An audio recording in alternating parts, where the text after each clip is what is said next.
Lebukhali bus stand সংলগ্ন বিল মাঠে কেন্দ্রীয় স্বরাষ্ট্রমন্ত্রী অমিত শাহর জনসভা।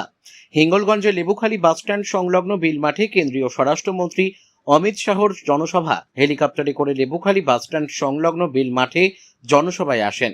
এদিনে তিনি বলেন, মায়েদের অন্নপূর্ণা ভাতা ৩,০০০ টাকা করে দেওয়া হবে, বেকার যুবক যুবতীদের ৩,০০০ টাকা দেওয়া হবে, প্রসূতি মায়েদের জন্য ২১,০০০ টাকা ও ১ কোটি চাকরির প্রতিশ্রুতি এদিনে এই সভা থেকে দেন। বিজেপি সরকার এলে সাধারণ মানুষের ও মহিলাদের সুরক্ষার ব্যবস্থা করা হবে। তার পাশাপাশি মহিলাদের দুর্গা বাহিনী গড়ে তোলা হবে ও প্রতিটি ব্লকে ব্লকে মহিলা থানা করা হবে, এমনই আশ্বাস দিলেন কেন্দ্রীয় স্বরাষ্ট্রমন্ত্রী অমিত শাহ। বসিরহাট থেকে প্রদীপ সরকারের রিপোর্ট, বিগ নিউজ বাংলা।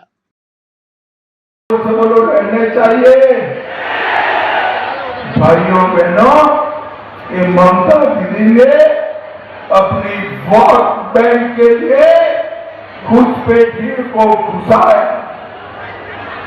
मैं तय कर जाता हूं, 5 मई को भाजपा में गए हुए घुसपैठी को भाइयों बहनों ছিলাম। মঞ্চে থাকলে বড় নেত্রী কিংবা নেতা হওয়া যায় না, আমি এটা মনে করি। মানুষের পাশে থেকে কাজ করতে চাই। মঞ্চে লেটে গেলেও আমি মানুষের পাশে আছি। কি তথ্য ছিল? ওখানে তথ্য ছিল হিঙ্গলগঞ্জ বিধানসভার টোটাল যে দুরবস্থা, এই তৃণমূল সরকারের দ্বারা যে দুরবস্থা হয়েছেন, আমরা চাই যে হিঙ্গলগঞ্জ বিধানসভায় সেই তৃণমূল দ্বারা যে অবস্থাপনা করেছিলেন, সেই দুরবস্থাপনা হটিয়ে এখানে সুব্যবস্থা আমরা যেন স্থাপিত করতে পারি।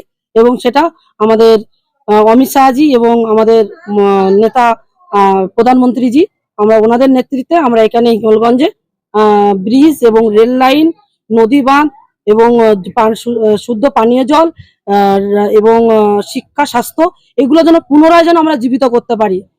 এই ব্যবস্থাপনাগুলো একদম মানে কি বলবো, শীত দ্বারা ভাঙা বললেও সে কম হয়, আদামারা করে রেখে দিয়েছে। আমরা চাই পুনরায় জীবন, ওনাদের এই বিষয়গুলোকে আমরা পুনরায় জীবন দান দিতে চাই।